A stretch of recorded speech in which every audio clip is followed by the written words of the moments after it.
Tang hapo shisnem bala Plie ka Parish bathamai ha Mawiong bala Ainam ha Kerteng ka Maria urusari bakhud. Umus Reverend Archbishop Victor Lingdo jalan NIAM ba Shalong ula kerku bat Plie ya ka Iingshong joki Phadar ha ka arpau tarik rempang. Hakini ka singi Plie la don lang u Reverend Phadar Alfred Nongbri Parish Priest par u Reverend Phadar Edmund Karsentiu Assistant Parish Priest.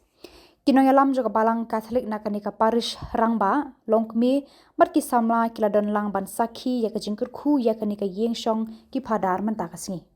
Hadirin belakar khu bat Plie ya kanika Iing ha ka jingkran u Most Reverend Archbishop ula kentu ki padriunget ban sngongu kerpang ya ublei u belakar khu kerdo ya ka balang bat ki long Iing long sambaro jong kanika parish. Lapan long ru ya ke jingduai bakerpang na benta baro kinong le abha ki bala kershan bormet bat bor pisa ban pen urlong ya ke jing angnut bandon ke Iing ke sem ke babha na benta ki Phadar ban shong bansa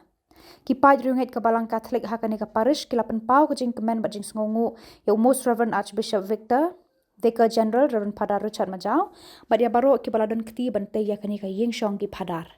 habala dep ki jing le NIAM labut saka jing di sha shi Iing chisem.